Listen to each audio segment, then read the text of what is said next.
ಹುಬ್ಬಳ್ಳಿಯಲ್ಲಿ ಅನಾಮಿಕ ವ್ಯಕ್ತಿಯ ಸಾವು ಕೂಡ ಆಗಿದೆ. ಸತತ ಕುಡಿತದಿಂದ ಪ್ರಾಣ ಹೋಗಿರಬಹುದು ಎಂಬ ಶಂಕೆ ಕೂಡ ವ್ಯಕ್ತಪಡಿಸ್ತಾ ಇದ್ದಾರೆ. ಸೊ ಇಲ್ಲೇ ಹುಬ್ಬಳ್ಳಿಯ ಹಳೆ ಬಸ್ ಸ್ಟಾಪ್ ಎದುರುಗಡೆ ಅಯೋಧ್ಯೆ ಹೋಟೆಲ್ ಪಕ್ಕದಲ್ಲಿ ಈ ವ್ಯಕ್ತಿಯ ಸಾವಾಗಿದೆ.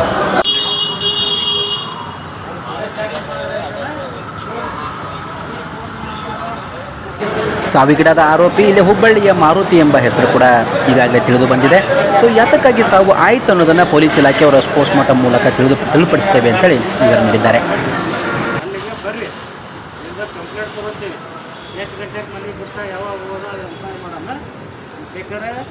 ಈಗ ಆದರೆ ಈಗ ಮಾಡಿಸ್ತಾನೆ ಇಲ್ಲ ನಾಳೆ ಮುಂಚೆಲ್ಲ ಪೋಸ್ಟ್ ಮಾರ್ಟಮ್ ಮಾಡಿಸಿ ನಾಳೆ ಮುಂಚೆ ಮಾಡೋಣ.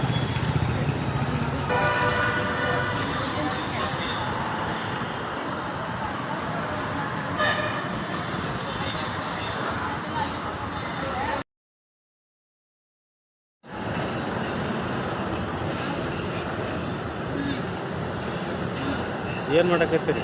ನ್ಯೂಸ್ ಕೇಳ್ತೀವಿ. ಯಾಕಂದ್ರೆ ಬೇರೆದವರಿಗೆ ನಾವು ಎಲ್ಲ ಕೂಡ ನಾನು ನೋಡಿ ನೀವು ವಿಡಿಯೋ ಮಾಡಕತ್ತೆ